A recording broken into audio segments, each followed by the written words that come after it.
Apocalipse 19, a partir do verso 6, dando continuidade à mensagem da semana passada. Vamos ler, para ganhar tempo. Rapidão, pessoal, acha aí. É um livro facinho de achar, no final da Bíblia.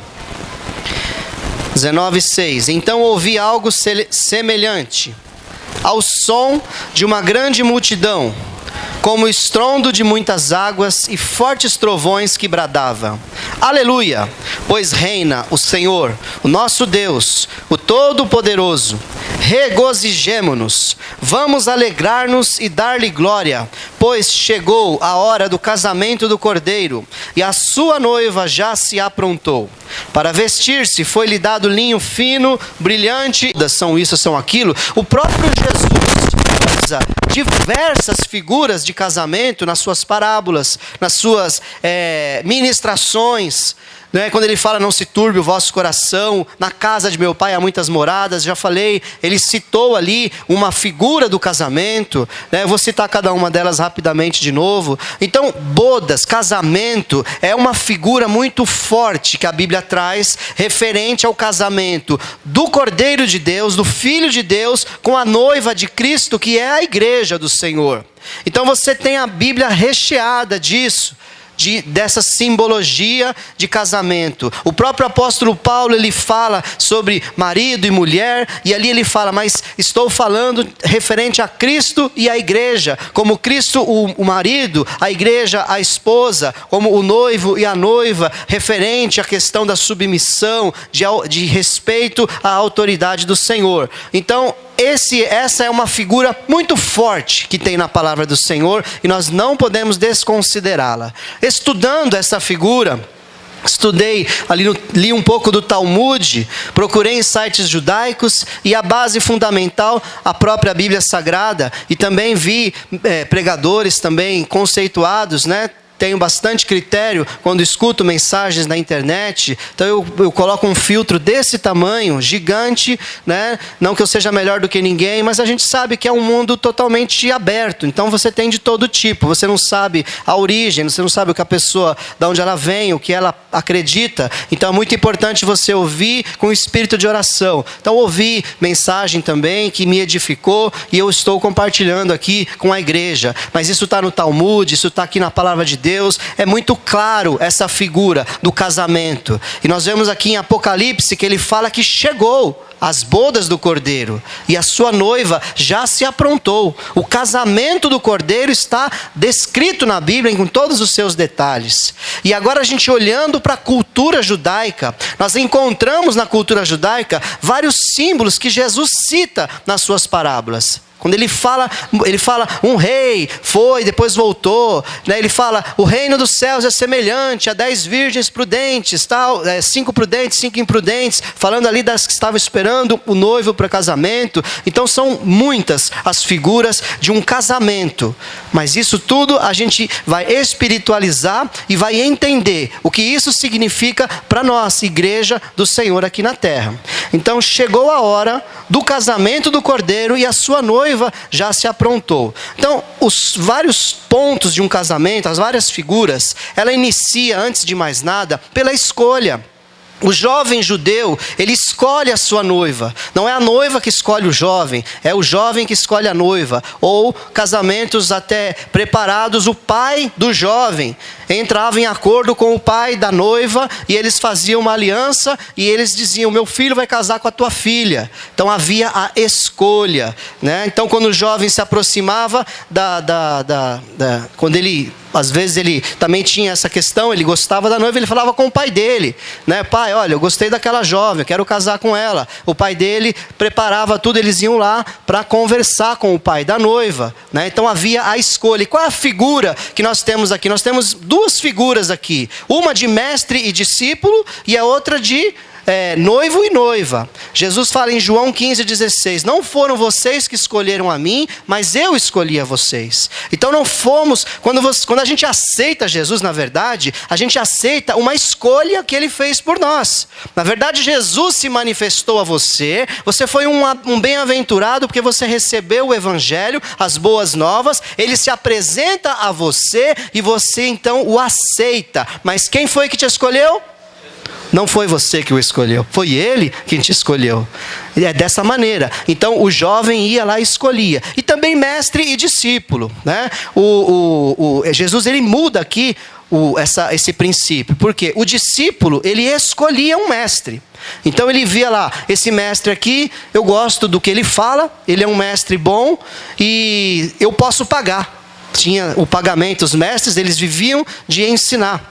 E ali ele se colocava aos pés daquele mestre e pagava, né, o sustento daquele mestre para segui-lo. E Jesus fez diferente. Jesus era o mestre e os discípulos foram escolhidos por ele. Então da mesma forma ele fala, não foram vocês que escolheram a mim, eu escolhi a vocês. Então tem muito mais uma figura de casamento aqui nessa relação do que uma figura de mestre e discípulo. Porque naquele tempo quem escolhia o mestre era o discípulo e não o mestre que escolhia o discípulo. Amém?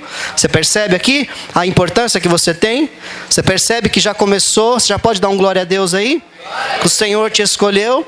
Ele viu em você, sabe o quê? Pecado, devassidão, mentira, incredulidade. Mas ele falou, eu te escolho e faço de você verdadeiro, autêntico, fiel, justo, lavado, remido no meu sangue. Vai morar comigo no céu, aleluia. Foi isso. O Senhor te escolheu não pelo que você é, pelo seu mérito, mas porque aquilo que ele viu que ia fazer de você. Então ele te escolheu. Segundo ponto, quando o noivo chegava lá para procurar a noiva com o seu pai ali, pai da noiva, ele tinha que fazer uma aliança. Então ele propunha uma aliança, ele fazia um contrato. Esse contrato tinha todos os termos, as cláusulas. Eu prometo isso, prometo aquilo, eu vou fazer assim, eu vou te dar tal coisa, eu vou sustentar você, eu vou te proteger. Né? Então ele tinha que fazer uma aliança. E a Bíblia cita em Lucas 22:20 que Jesus fez uma nova aliança com a sua igreja. Ele fala, da mesma forma, depois da ceia, tomou o cálice dizendo, este cálice é a nova aliança no meu sangue derramado em favor de vocês. Então Jesus fez uma nova aliança com a igreja. E essa aliança não foi uma aliança simples, foi uma aliança feita no sangue dele. Ele derramou o sangue dele como prova de que ele ia fazer de tudo para sustentar a sua noiva, para levar a sua noiva até o destino final planejado por ele. Amém? Eu estou apenas resumindo aqui até o quinto tópico aqui. Então ele tinha que ir até a casa e fazer um papel, um acordo legal. Não era bagunçado, não era de qualquer jeito. Ah, gostei do seu zoinho verde, então quer casar comigo? Não é assim. Tá, mas você quer casar comigo por quê? E ali o rapaz tinha que mostrar compromisso. Comprometimento com aquele negócio, com aquela obra. Não era simples assim como é hoje em dia. Né? Dá uma balançadinha no cabelo, pronto, já aconteceu. Não, é séria a coisa. Né? É compromisso, é coisa duradoura. Né? Hoje em dia é tudo muito fast food, né? É tudo micro-ondas, e casamento virou micro-ondas também, né? Ah, hoje eu vou ficar com essa aqui. Bota no micro-ondas, 1 minuto e 30, ah, tá pronto, né? Aí troca, pega outro, pega outra, né? Você pergunta pro jovem, aí, como é que você tá? Tô pegando uns aí, umas aí, né? Então não é assim, a coisa tem que ter mais, a coisa sempre foi seriedade. Sempre foi compromisso, porque você compartilha a vida. Quando você se relaciona com uma pessoa, você se torna um com ela. Então não é coisa pouca, não é à toa. É importante que haja comprometimento, compromisso. Você ter uma mulher espiritual, um homem espiritual do teu lado, faz toda a diferença na sua salvação. Além do que, todas as brechas que abrem na vida da pessoa, quando ela tem uma vida devassa, ela cria brechas na vida para o diabo atuar, porque não teve comprometimento com uma pessoa. Ela é de várias pessoas. E cada pessoa que um ser humano se conecta sexualmente, ele se torna um com ela. Cria laços de alma.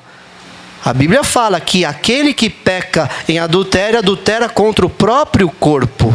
Então a pessoa se torna um, ela traz problemas sobre a sua própria vida. Então é compromisso, amém?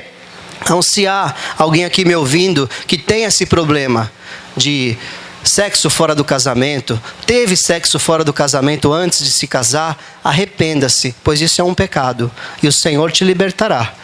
Mas arrependa-se, entenda. Ah não, casei, está tudo resolvido. Não está tudo resolvido.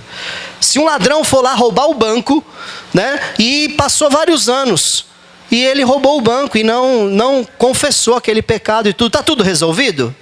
Não, ele tem que confessar o pecado dele, é ou não é? Então há importância, depois do seu casamento, você confessar seus pecados sexuais antes do casamento, pedir perdão a Deus para que haja cura, porque você não levou a sério esse comprometimento que você teria que ter tido com a pessoa, amém? Então ele fazia um acordo de casamento. Agora, esse contrato tinha um tópico, né, uma cláusula desse contrato muito importante, que era o preço que o jovem ia pagar pela noiva. Tinha que pagar, não era de qualquer jeito, não era de graça, né? Hoje em dia, o sujeito não tem nem trabalho, o pai tem que pagar a conta de celular dele, quer casar. Não tem dinheiro para pegar um ônibus, quer casar. Tem que ter condições, tem que estar preparado para assumir uma família, para levar isso adiante, sem ficar mamando no papai e na mamãe. Ó, tesourinha, ô papai e mamãe, a teta acabou, corta. A pessoa precisa ter compromisso com aquilo que ela fez, ela tem que valorizar aquele casamento. Por isso que ele tinha que pagar um alto preço. A Bíblia fala, Jesus, como é que é? Aqui, Apocalipse 5:9. E eles cantavam um cântico novo. Tu és digno de receber o livro, de abrir os seus selos, pois foste morto e com teu sangue compraste para Deus gente de toda tribo, língua, povo e nação. Com o sangue dele, ele comprou gente de toda tribo, língua, povo e nação. Então Jesus pagou um alto preço pela sua noiva. Amém? Então é importante isso. Essa figura também foi cumprida em Jesus. E isso demonstra o quê? A capacidade.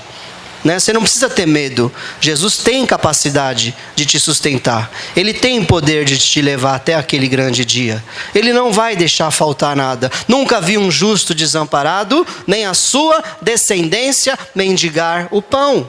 Ele é fiel para cuidar de você. Ele é o teu pastor e nada te faltará. Ele deu provas do seu amor para conosco, pois Cristo morreu por nós quando nós ainda éramos pecadores. O amor de Deus nos constrange. São muitos textos que você tem na palavra do Senhor. Filho, como é que é? Ó bichinho de Jacó, eu te amei, eu te remi, tu és meu. Tantas paráfrases, tantas palavras diretas, tantas analogias, mas em tudo nós vemos o quê? Que Deus se preocupou em pagar um alto preço pela sua igreja, mostrando o valor que Ele dá para ela. Amém, querido? Então você é importante porque Deus pagou um alto preço pela tua vida. Vocês foram comprados por alto preço, portanto glorifiquem a Deus com o seu próprio corpo.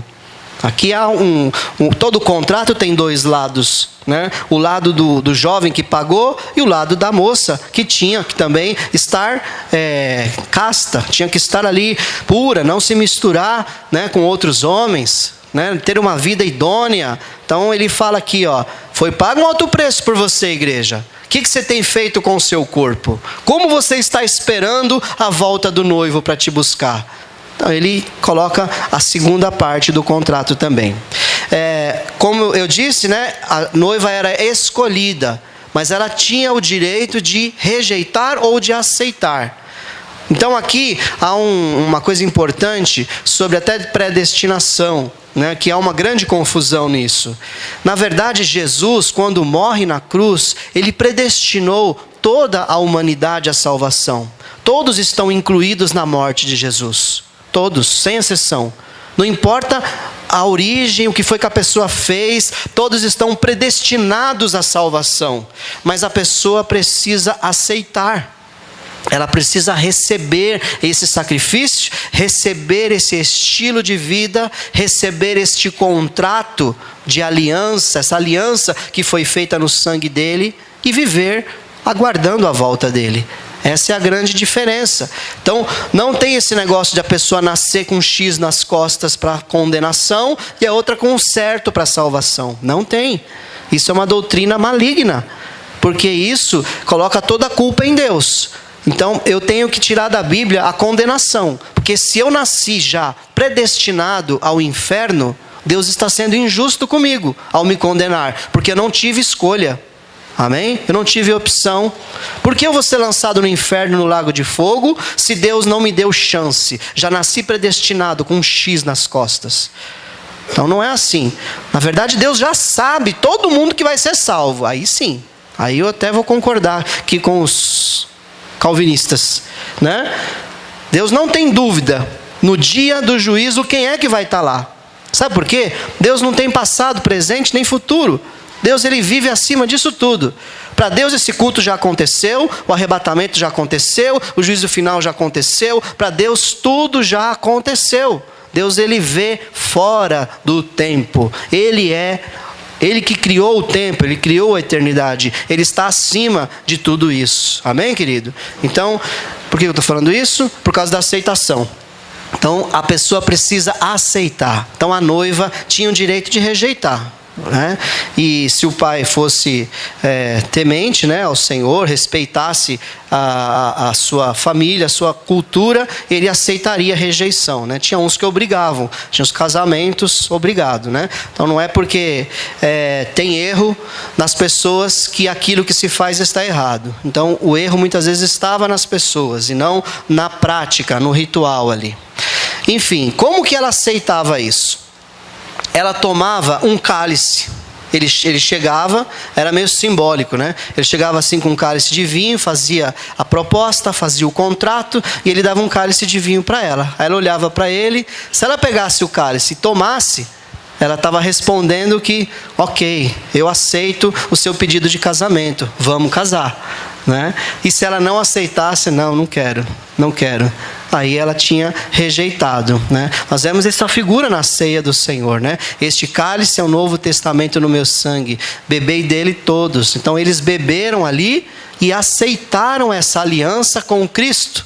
No dia da última ceia, antes da sua morte, ele passou o cálice na mão de cada um deles para eles aceitarem essa proposta de casamento.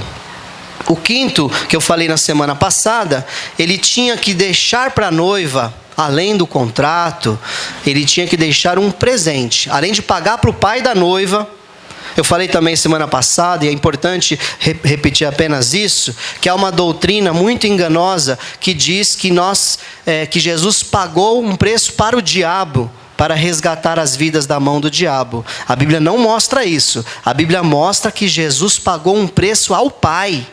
Foi pago a Deus Pai, porque nós, como inimigos de Deus, tínhamos uma dívida com o Pai. E essa dívida com o Pai foi paga pelo sangue, pelo sacrifício de Jesus Cristo na cruz do Calvário. Então Jesus foi a propiciação pelos nossos pecados. Propiciação é resgate mediante o pagamento de um preço. Então, quando você lê na sua Bíblia que Jesus é a propiciação, você lembre-se que foi pago ao Pai um preço para te tirar da escravidão do pecado. Amém? Não foi para o diabo que foi pago dívida, coisa nenhuma. Foi pago para o Pai, pois a ira de Deus tinha que ser satisfeita. Não dá para pregar todas as coisas, tudo de novo, mas basicamente é isso. Deus é amor 100% e Deus é justiça 100%. Deus não pode deixar de ser amor e não pode deixar de ser justiça. Então Deus ama as pessoas, mas Deus precisa punir o pecador. Então, qual foi a solução que Deus preparou antes da fundação do mundo? Deus preparou o sacrifício do seu Filho, que na pureza desse sacrifício, a justiça de Deus fosse satisfeita na crucificação de Jesus e ele indo até o inferno. A partir daí ele toma o nosso lugar e agora você pode ser livre do pecado. Amém? Foi satisfeita a justiça e foi satisfeito o amor de Deus. Aí o noivo tinha que dar um presente para a noiva antes de ir embora. Então ele pagava o preço para o pai e agora ele tinha que deixar um presente, uma joia preciosa, alguma coisa, né? a noiva ter ali também uma segurança, né? E nós temos na palavra de Deus o que foi que Jesus deixou para a igreja. Nós vemos aqui em João 20:22, e com isso soprou sobre eles e disse: recebam o Espírito Santo. Então o Senhor, ele enviou o presente, né, do Espírito Santo sobre a igreja, como um selo, como uma garantia de que ele voltaria. Eu não vos deixarei sós, eu enviarei o Consolador, ele disse, e ele estará convosco todos os dias até a consumação dos séculos. Tudo isso é para a igreja ficar firme, para a igreja ter segurança, para a igreja não se desviar no meio do caminho. Amém, igreja? Você é a igreja do Senhor? Amém. Quem ainda não é a igreja do Senhor, é hoje o dia. Está chegando a hora. O noivo já veio e já te chamou, já fez um contrato com a tua vida, fez uma aliança com o Pai. Ele já demonstrou que Ele pode, Ele pagou um alto preço pela tua vida. Hoje é dia de você se entregar ao Senhor, porque Ele vai voltar e Ele não vai levar o mais ou menos. Ele não vai levar aquele que é simpatizante do Evangelho, aquele que vem na igreja. Ele vai levar aquele que tem uma aliança, um contrato com Ele, está esperando a volta dEle. Então se posicione, é hoje o dia. Não deixe para amanhã, é hoje o dia. Vai preparando o teu coração. No final dessa mensagem eu vou fazer um apelo. Eu vou fazer o apelo e eu peço que você atenda esse apelo por amor à tua alma, pois o Senhor te ama e quer te salvar, em nome de Jesus. Aí, eu falei da preparação, acho que falei, né? Que o noivo tinha que ir agora embora. Ele ia ficar cerca de 1 a 3 anos fora, preparando. E aí Jesus fala assim, né? João 14, não se perturbe o coração de vocês. Creiam em Deus, creiam também em mim. Na casa de meu pai há muitos aposentos. Se não fosse assim, eu teria dito a vocês: vou preparar lugar para vocês. E quando eu for e preparar lugar, voltarei e os levarei para mim, para que vocês estejam onde eu estiver. Essa também é outra figura do casamento. Era exatamente dessa maneira. O noivo dizia para a noiva: eu vou para a casa do meu pai preparar o nosso lugar. Ele tinha que preparar um puxadinho, tinha que fazer um quarto de núpcias. E ali era um lugar bem preparado, um lugar adornado, bonito, cheiroso, porque ele ia ficar com a noiva ali 7 dias naquele lugar, naquele quarto de núpcias. Então era a preparação que o noivo tinha que fazer, né, para que durante a festa que acontecia lá, ficava todo mundo em festa durante 7 dias, e o noivo e a noiva em festa, na cabana lá, no puxadinho, por 7 dias também. Nessa cabana, nessa puxadinho, nessa casa, nos muitos aposentos que Jesus falou que tinha na casa do Pai, fique tranquilo, vai ter lugar para todo mundo lá no céu. Está tudo preparado, vou lá preparar o lugar. Nesse lugar tinha que ter a comida, tinha que ter a água, tinha que ter tudo, porque ele não saía de lá por 7 dias. Eita glória! Né? 7 dias. Quando ele entrava no quarto, nessa local aí de núpcias, o amigo do noivo, acho que isso eu não falei semana passada, o amigo do noivo ficava na porta do quarto, no começo ali, esperando um sinal, né? Aí o noivo lá de dentro falava: tudo ok, aconteceu. Aí foi consumado, porque enquanto não se consuma o ato, inclusive na justiça brasileira diz isso, enquanto não se consuma o ato, um casamento pode até ser anulado, sabia? Se não houver intimidade sexual, um casamento pode ser anulado juridicamente, porque não houve a consumação do ato. Então o amigo do noivo ficava lá na porta, lá só de ouvido lá, né? E o noivo tinha que dar um grito lá de dentro: amigão, é nóis! Aconteceu. E ali ele passava os outros, aí o amigo ia embora e ele ficava lá os outros dias, né? Então havia essa preparação. Então é muito sério isso. O Senhor Jesus, ele foi para o céu e preparou o lugar para a sua igreja. Há um tempo de preparação. O Senhor, ele faz tudo de forma organizada. Deus, Ele cria as coisas na ordem correta, coerente. Deus não faz nada bagunçado, nada de qualquer jeito. Existem regras, existem profecias que se cumpriram e vão se cumprir nos mínimos detalhes. Tem coisa que está difícil de aceitar na Bíblia? Você não está conseguindo engolir aquilo? Creia que Deus é poderoso para fazer qualquer coisa, porque Ele é o Deus dos impossíveis. Ele não faz nada por acaso.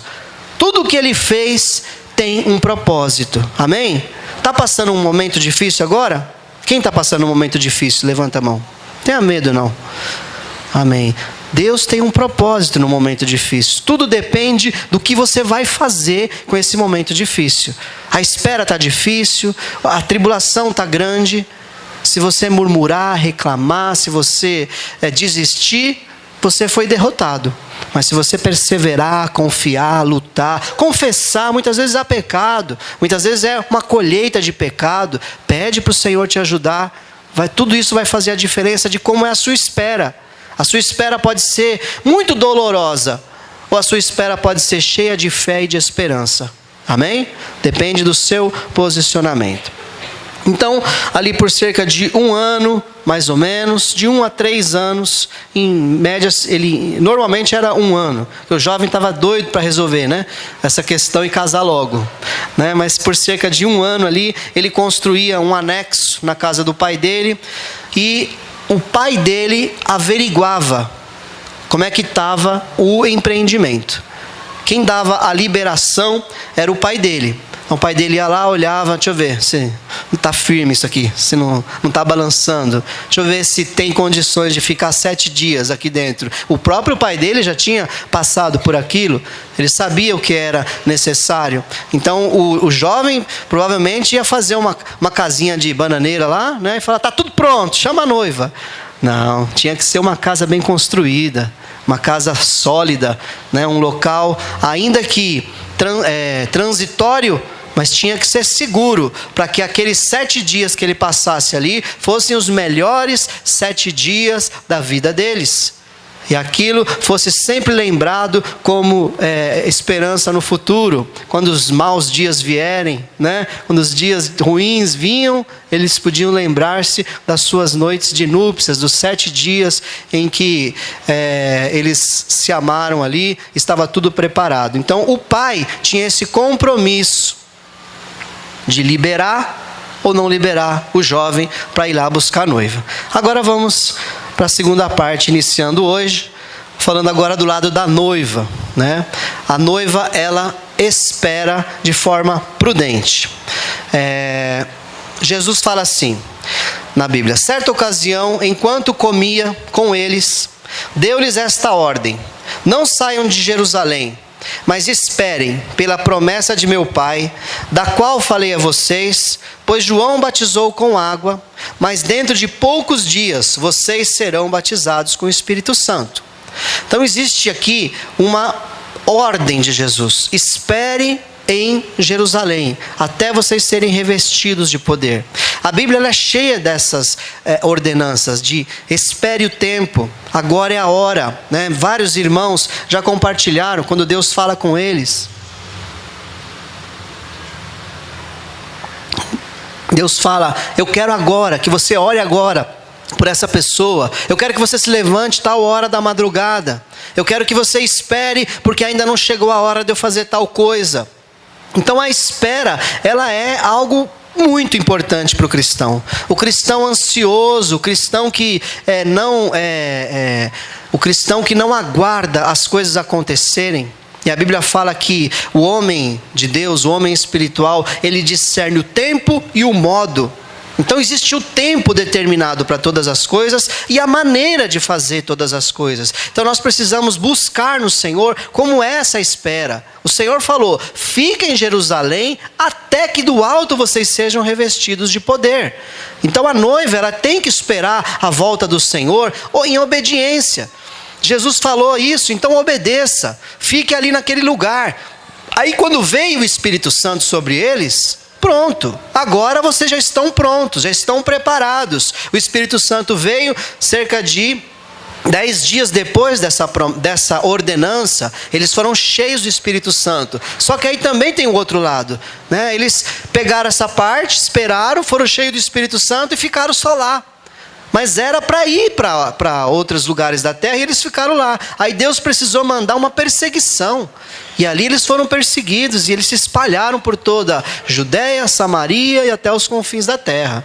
Então a espera, ela existe, mas cuidado também com a espera quando passa da hora. Então ore ao Senhor para você sempre discernir o tempo e o modo de todas as coisas. Tem gente que Deus fala, eu vou te abençoar aqui, ó, nesse lugar. Passa 1 mês, 2 meses, a pessoa pega, Deus falou que vai me abençoar ali naquele lugar. Então peraí, que Deus é esse que uma hora fala uma coisa, outra hora fala outra? Então não foi Deus que falou, amém? Então tome muito cuidado com isso. A bênção do Senhor, ela vai aonde Ele ordenou, onde Ele determinou. Não vai correr, não vai mudar o lugar. As bênçãos nos perseguem, mas as promessas do Senhor é onde Ele mandou, amém? Bom, então, aí a noiva, ela tinha que se lavar. Ela tinha que esperar de forma prudente. Havia uma lavagem, como figura com o batismo com o Espírito Santo. Então assim que o noivo saía, ia para a casa dele, ela ia tomar aquele banho, né, se lavar, né, isso para ela era muito simbólico. Essa lavagem que ela fazia era assim, estou me purificando, estou me preparando para esse grande dia, para esse casamento, para essa nova vida que eu vou ter. Irmãos, banalizou-se o casamento de tal forma, algumas pessoas aqui podem até estar sentindo, falar, nossa, que coisa, né, arcaica, coisa, né, antiga, como assim? Ela vai se lavar agora para esperar ele, que é podre, é porca, né? Não, irmão, é tudo figura, sabe? São figuras. O casamento é uma instituição poderosa, maravilhosa. Você pode ver os dois jovens que trabalham, por exemplo. Os dois trabalham, cada um tem o seu salário, por exemplo. Quando eles aí um ganha o outro ganha 1. Para não dizer que eu sou machista, os dois ganham igual, tá bom? Cada um ganha 1.000. Aí você junta, dá 2.000, não dá? Não, dá mais. Dá muito mais. Quando você junta, o poder multiplica. Não é 1 mais 1 não é igual a 2. É muito maior. Então o casamento foi uma instituição que Deus criou para trazer poder para o humano. Para trazer poder. Porque tudo que Deus criou, Ele disse que era bom. Mas quando Ele cria Adão sozinho, sem a sua esposa, Ele fala, e viu Deus que não era bom. Então não é bom que o homem esteja só. E por isso Deus preparou para ele a sua esposa. E os dois se tornam uma só carne e multiplica o poder. Então essa jovem agora, esperançosa, ela cheia de fé, ela se lavava com uma demonstração de que ela deveria se purificar para esperar o seu noivo vir buscá-la. Da mesma forma, a igreja, nós recebemos Jesus como nosso Senhor e Salvador. Ele fez as promessas, fez o contrato, pagou o preço, deixou o presente. E agora, qual é o nosso papel? O nosso papel é esperar de forma prudente. É estar com a nossa lâmpada cheia de azeite. Balança o seu irmão que está dormindo aí, fala, tem azeite nessa lâmpada? Isso.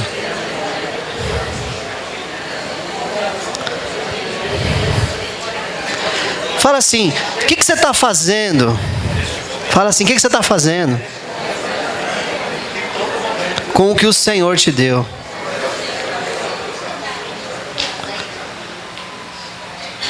Oh, coisa difícil é esperar, né?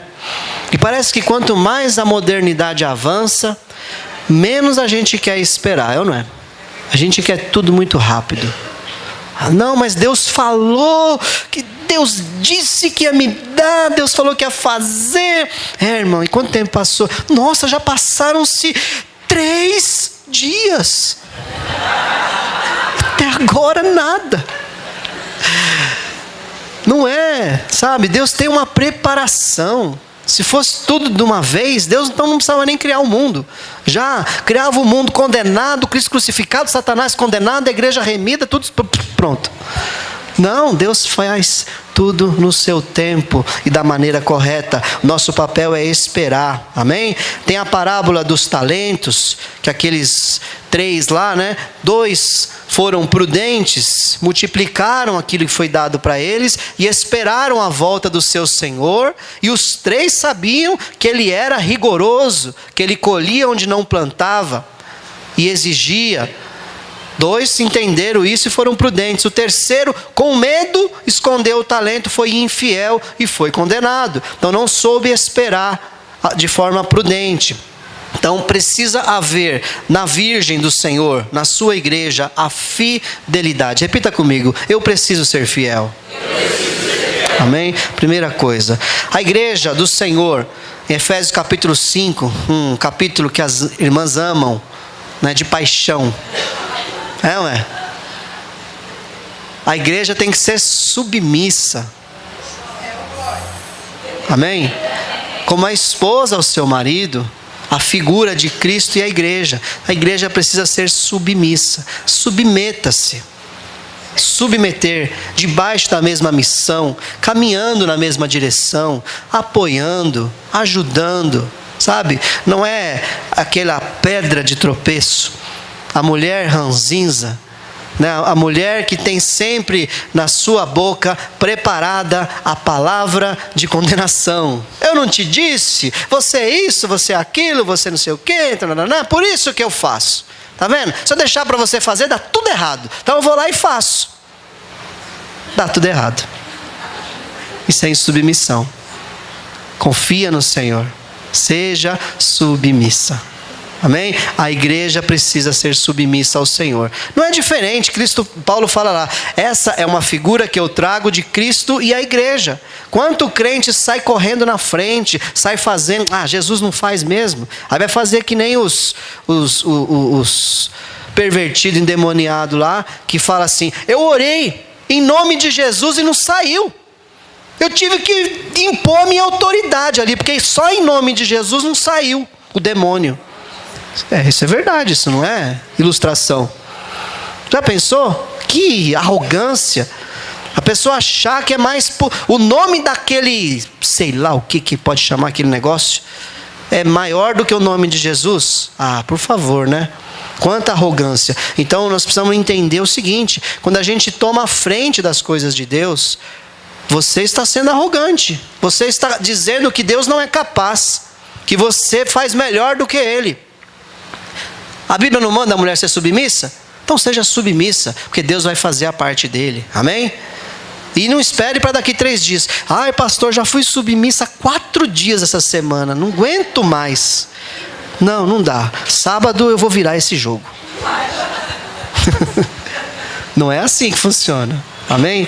A minha mãe, ela pode ter muitos defeitos.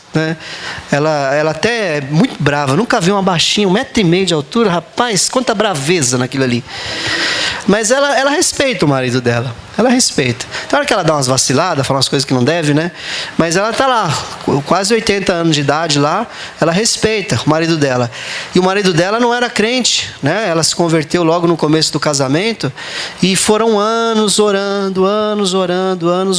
Um dia, anos, não foram dias, foram anos. Um dia o marido dela se converteu, meu padrasto.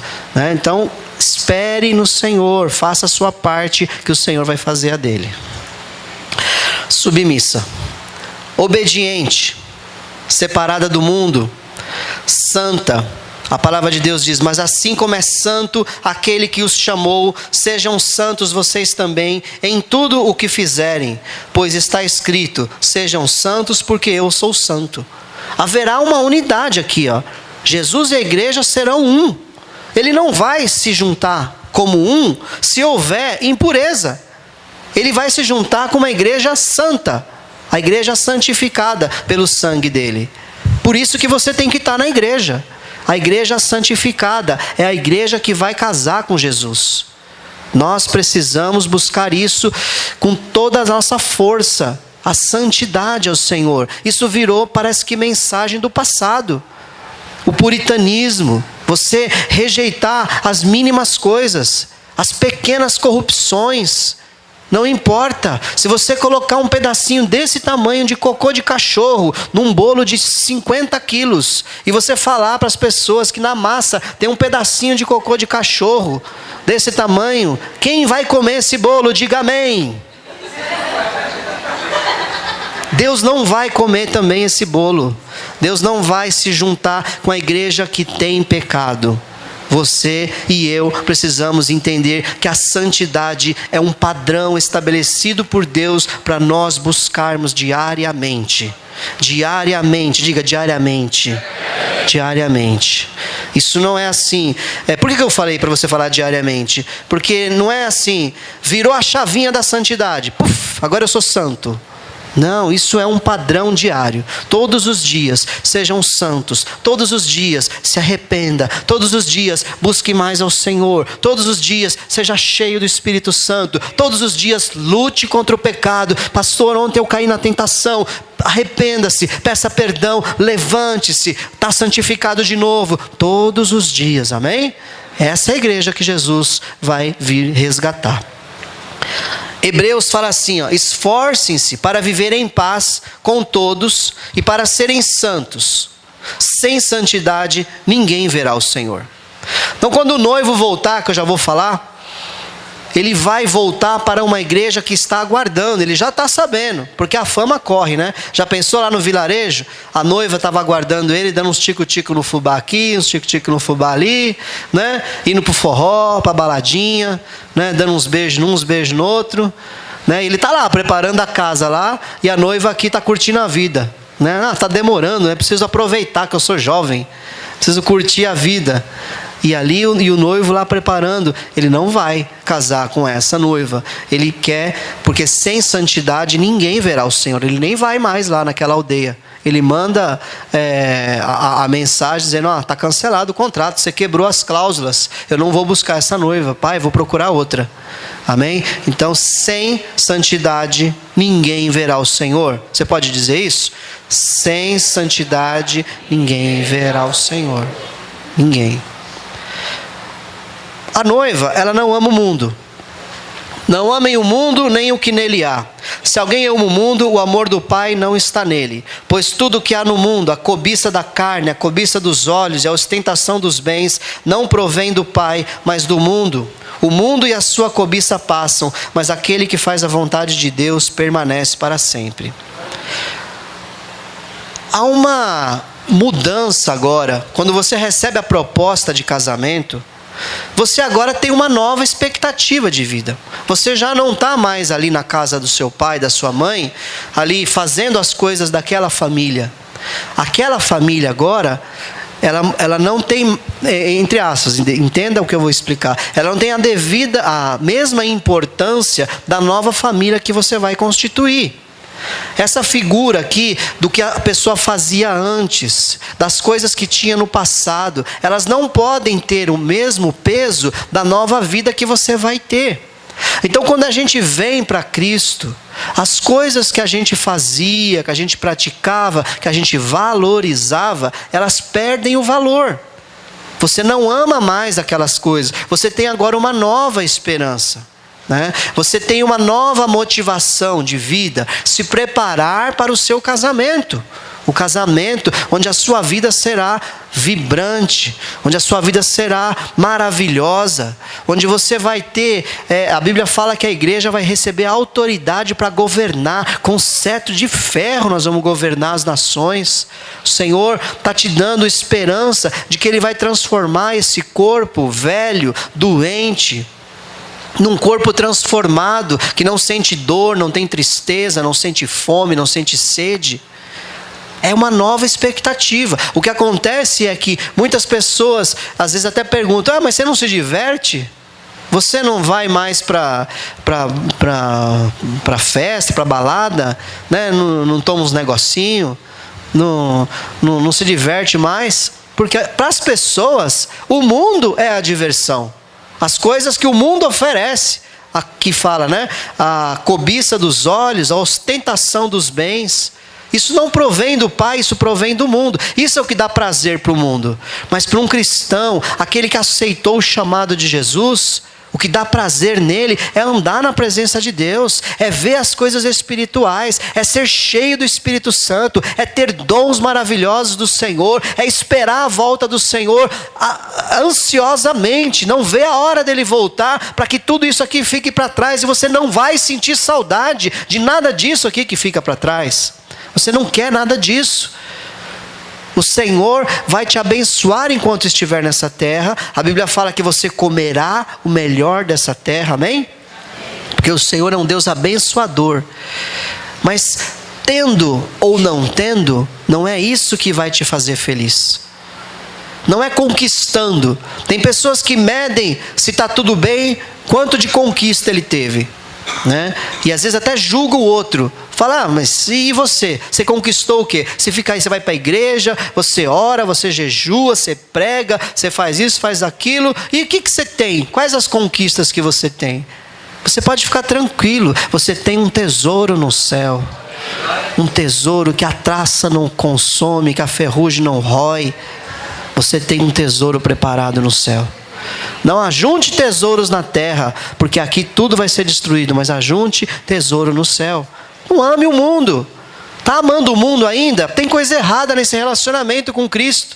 É uma noiva que está com o pé no relacionamento antigo. Precisa cortar o relacionamento antigo e esperar a volta do seu noivo.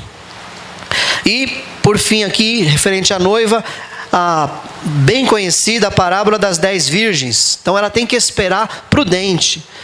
Não basta você não fazer coisas erradas. Você precisa fazer as coisas certas.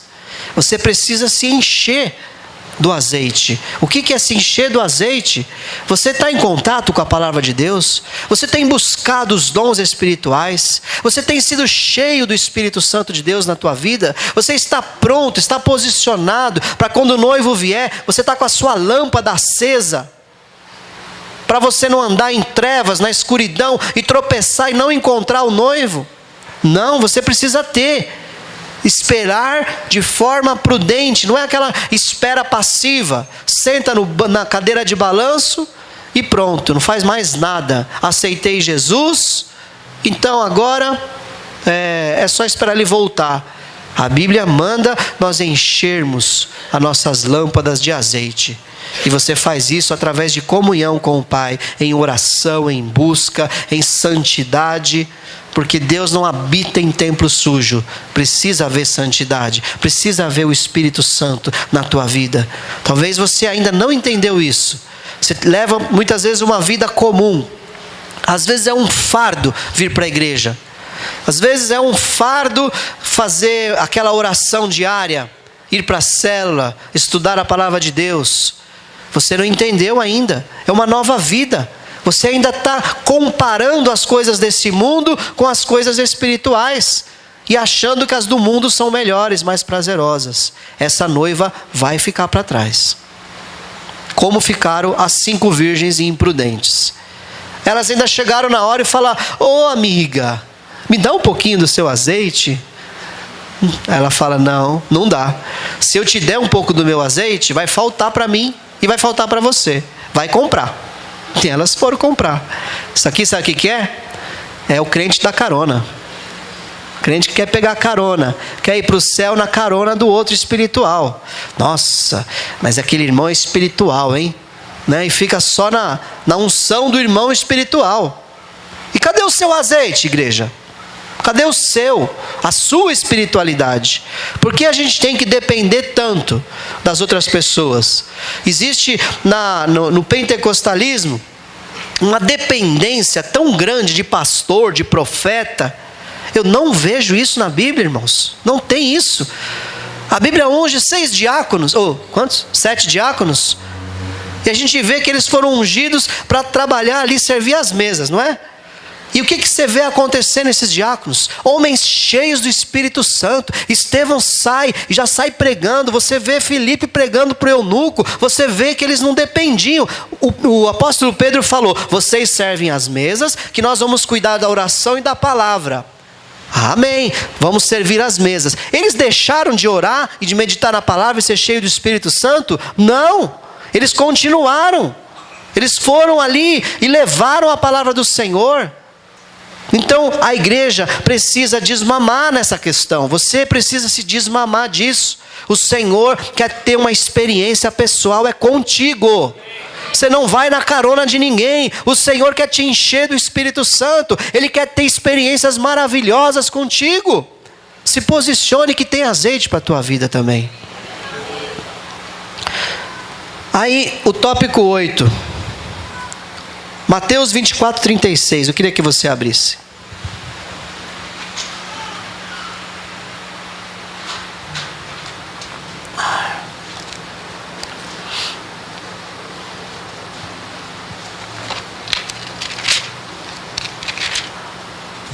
Vocês estão entendendo a mensagem?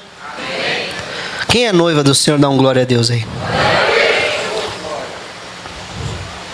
Quem vai buscar a santidade, fala, me ajuda, Jesus. Mateus 24, 36.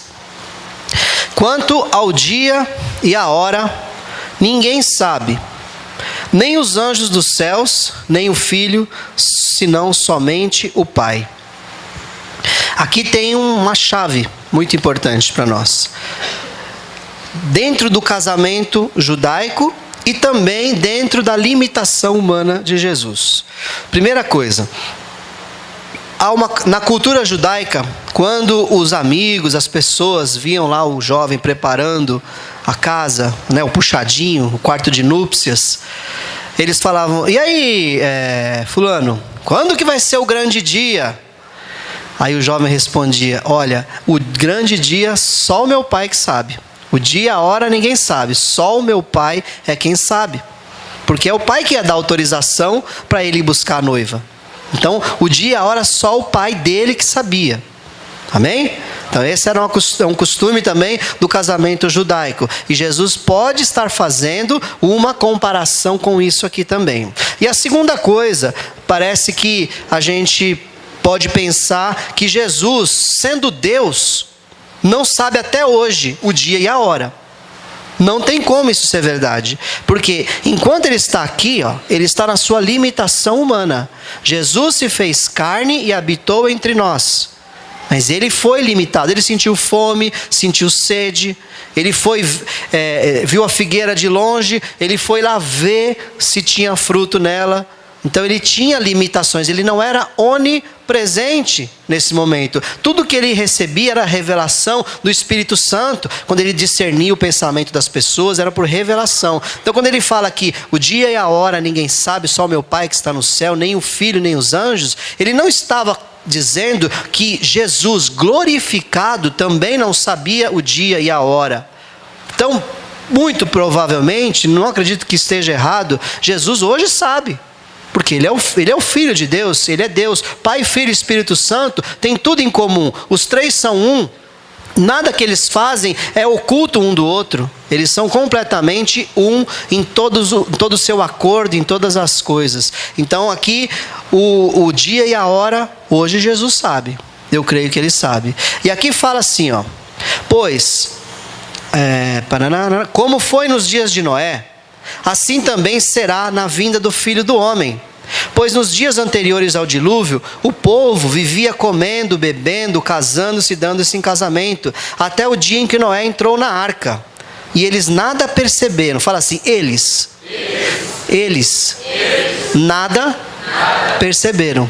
Quem é que não percebeu? Eles. Onde que estava Noé nessa hora? Na arca. Então o pai falou para Noé, Noé, entra na arca. Então nós podemos estar sim aguardando, e nós temos pregado ultimamente, que está muito próximo a volta do noivo para buscar a sua noiva. Ele tem dado sinais muito claros.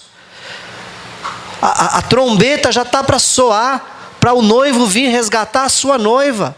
Já está chegando a hora. Então aqui fala, eles nada perceberam, até que veio o dilúvio e os levou a todos. Assim acontecerá na vinda do Filho do Homem. Então quando Jesus voltar, a igreja tem que estar preparada. Você tem que estar com o seu azeite, você tem que estar pronto. No mínimo, você sabe que está próximo. Eu imagino aquela noiva do tempo judaico, ela perguntando, ela passando lá perto da casa do pai, porque todo mundo morava na mesma aldeia, passando e dando uma pescoçada, né? Como é que será que tá os aposentos lá? Né? Ela via, já tem um telhadinho lá, ó. Olha, já fechou, ó, já cercou. Olha só, tô vendo ele comprando uns mantimentos. Olha, tá chegando a hora. Né? E a Bíblia fala que nós veríamos sinais no sol, sinais na lua, veríamos sinais aqui na terra, veríamos sinais nas pessoas. O Espírito Santo vai te revelando as coisas e nós vamos ficando preparados para a volta do Senhor. Você está entendendo? Então, esse dia exato, realmente, seria uma arrogância de qualquer pregador de afirmar: não, é esse dia. O dia e a hora realmente vai ser uma determinação do pai. Pode ir lá, filho, agora você pode buscar a noiva, chegou a hora. Eu creio que o filho hoje sabe, porque ele é Deus, né? Gostaria de deixar esse parênteses aqui, mas o que eu quero dizer é: nós estamos preparados? Você está preparado para a volta do noivo? Ele está chegando, está muito perto. Eu tenho a impressão que o pai já deu a ordem, e ele já saiu da casa dele e está vindo em direção à noiva para resgatá-la. Está muito próximo. E tem uma coisa, irmãos: se dia 23 de setembro, como eu preguei da última vez, Jesus não voltar e arrebatar a igreja, você vai continuar se preparando para a volta dele? São sinais. Pode acontecer, e eu creio. Eu estou fazendo planos para 15 anos da minha vida. Não estou fazendo planos só até o dia 22 de setembro. Dia 23 vamos estar lá em Natal, lá, né? De férias lá, 7 dias. Vamos para a praia essa noite, pastor, né? Fazer uma vigília lá, né? Mas eu estou fazendo planos, mas eu quero que Jesus volte. E eu estou esperando Ele para esse dia. Mas se esse sinal no céu, de Apocalipse 12, não for esse sinal no céu, que já foi pregado aqui, né? Viu-se um grande sinal no céu, não for esse, noiva do Senhor, continue se preparando. Porque algumas pessoas desanimam, né? Tá vendo? Mais uma vez. Tanto tempo fala que Jesus vai voltar, Jesus vai voltar, Jesus vai voltar, e Jesus não voltou. E eu ainda acredito que Ele volta. Agora. Mas eu não afirmo. Acreditar é diferente de dizer, é certeza. Vende tudo que você tem. Não sei para que vender, né? Mas vende tudo que você tem, que vai... Né? Tá, todos os profetas do Apocalipse aí até hoje, né, falavam as pessoas vender tudo que tinha. Aí botar o dinheiro no caixão, sei lá o que ia fazer com o dinheiro. Então esteja preparado, porque o dia está próximo. O dia do Senhor está perto. Amém? Para a terra será um grande dia de trevas, mas para a igreja será um grande dia de festa. Aí a Bíblia fala em 1 Tessalonicenses 4,16: pois dada a ordem, como a voz do arcanjo e o ressoar da trombeta de Deus, o próprio Senhor descerá dos céus e os mortos ressuscitarão primeiro. Mortos em Cristo ressuscitarão primeiro. Então, o casamento judaico também era feito na lua nova. Eles tinham esse costume de, no dia da lua nova, a lua está escura, eles iam até lá. O noivo ia até lá para resgatar a sua noiva. E no dia da lua nova também, uma vez por ano, é comemorada também a festa das trombetas, como preguei naquele dia. Então, muito provavelmente, a volta de Jesus nessa figura, pode não ser nessa festa das trombetas, que vai ser agora entre 20 e 23 de setembro, pode ser uma próxima, mas acredito eu que Jesus volta na festa das trombetas. Mais um sinal de que você pode estar bem mais preparado para a volta do Senhor. E aquela máxima que a gente sempre diz: se Jesus não voltar nesse dia, e você? Se você morrer antes disso, ou morrer hoje, antes de acabar esse culto, temos que estar preparados para a volta do Senhor, pois nós podemos voltar para Ele. Vamos lá. Quando o jovem ia em direção à noiva, ele ia com os amigos dele. Os amigos iam junto, e o amigo do noivo, o principal ali, esse que vai ficar na porta para escutar o ok, quando eles estavam lá na noite de núpcias, no primeiro dia, né? O amigo lá de longe, ele dá um grito: lá vem o noivo! Era só isso que a noiva tinha, ela tinha esse anúncio. Era o tempo dela pegar ali o enxoval, que já tinha que estar preparado, pegar a lâmpada dela, passar uma água nos olhos para tirar a remela, né, dar uma preparadinha ali bem rápida, pegar a lâmpada, acender, e aí é onde entra a parábola das virgens lá, que elas foram pegar a lâmpada e viram que a lâmpada estava apagando, não tinha azeite suficiente. Então a noiva tem que ter azeite na lâmpada, enxoval preparado, ela se levanta e ela vai agora em direção ao noivo que está chegando na aldeia, de noite. Isso era feito sempre à noite. Aí diz aqui, Mateus 25, do 6 ao 9, fala, à meia-noite, ouviu-se um grito, o noivo se aproxima, saiam para encontrá-lo. Então todas as virgens acordaram e prepararam suas candeias. As insensatas disseram às prudentes, dê-nos um pouco do seu óleo, pois as nossas candeias estão se apagando. Elas responderam, não, pois pode ser que não haja o suficiente para nós e para vocês, vão comprar óleo para vocês. Então você viu, tem um anúncio, à meia-noite, o noivo chega, alguém dá um grito, ela se prepara e vai. Acredito que vai ser da mesma forma. Aqui é o soar da trombeta, vai ser soada a trombeta no céu, lá vem o noivo, e aí o noivo vem, e a nós como igreja de pé, preparados para encontrar com o Senhor nos ares. Só a igreja vai ouvir a trombeta, amém? Só a igreja vai ouvir a trombeta, amém? E o que vai acontecer? Quando você ouvir essa trombeta, você vai sentir o seu corpo sendo atraído.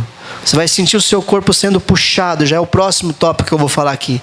Você vai sentir o seu corpo sendo levado. Né? Vários filmes retratam com as roupas ficando no chão ali, né? Pode ser, provavelmente, que as roupas vão ficar ali no chão. Porque Jesus, quando ressuscita, fica lá o lençol, né? Bem provável que...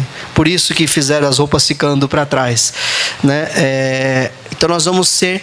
Ao soar da última trombeta, nós seremos arrebatados. E no casamento judaico tem essa figura também. Eles eram bem... na verdade, isso tudo em direção de Deus na vida deles, né? Mas eram muito cheios de símbolos, né? Muito legal isso aí. Um casamento bem dinâmico, bem divertido, né?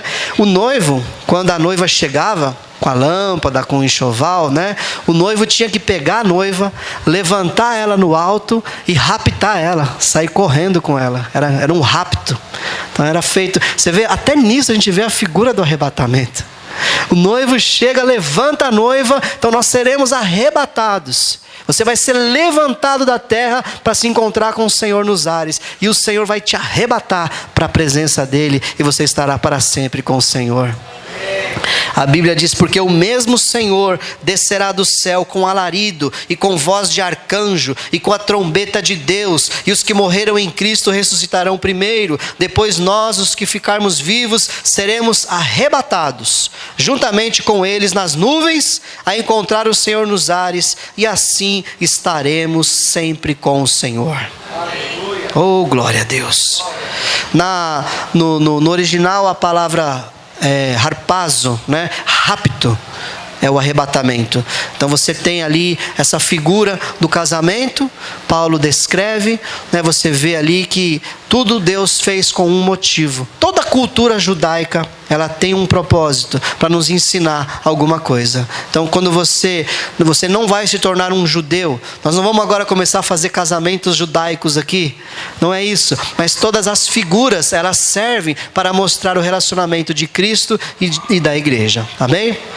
Terminando, tem uns versículos aqui. Apocalipse, manda vigiar. Lembre-se, portanto, do que você recebeu e ouviu. Obedeça e arrependa-se. Mas se você não estiver atento, virei como um ladrão, e você não saberá a que hora virei contra você. Você percebe que tem um se aqui, ó. Mas se você não estiver atento, virei como um ladrão e você não saberá a que hora virei contra você. Isso para mim mostra que se nós estivermos atentos, não seremos pegos de surpresa. Estar atento é não estar envolvido com as coisas dessa vida. O que tira a sua atenção são as coisas dessa vida. A Bíblia chama de espinho, que sufoca. Às vezes nem é pecado, mas como a Bíblia fala, foi como nos tempos de Noé. É pecado casar, irmão? É pecado dar seu filho, sua filha em casamento? Mas eles estavam nessa condição. Por que a Bíblia diz isso? Eles estavam envolvidos com as coisas dessa terra, casando-se, dando-se em casamento, comprando, vendendo, e não estavam preocupados com a eternidade. Da mesma forma, se você não estiver atento, estiver tão envolvido com as coisas dessa vida, você vai ser pego de surpresa, virá como um ladrão, e aí provavelmente você vai ficar para trás. Precisa estar de pé na presença do Senhor. Tem uma figura do sacerdote aqui muito interessante. Vocês me dão mais um minutinho aí? A Bíblia fala assim, ó: eis que veio como ladrão. Feliz aquele que permanece vigilante e conserva consigo as suas vestes, para que não ande nu e não seja vista a sua vergonha. O altar do templo e do tabernáculo nunca podia apagar o fogo. O fogo tinha que manter aceso, porque quem acendeu o fogo foi Deus, e eles tinham só que manter o fogo aceso. E havia um sacerdote, uma escala de sacerdotes, tinha o sacerdote daquele turno, daquela noite, que ele tinha que cuidar do altar. Então o que ele fazia? Ele tinha que se manter acordado, para ver se o fogo estava apagando e colocar mais lenha, manter o fogo aceso. Tinha um outro sacerdote, que ele era escalado para fazer a vigia, do vigia. Então ele ia lá de surpresa, chegava lá de mansinho e via se o sacerdote estava dormindo. Se o sacerdote estivesse dormindo, ele pegava fogo e colocava fogo nas vestes do sacerdote. Tacava fogo nas vestes do sacerdote. O sacerdote tinha que arrancar todas aquelas vestes, aquela gritaria, né?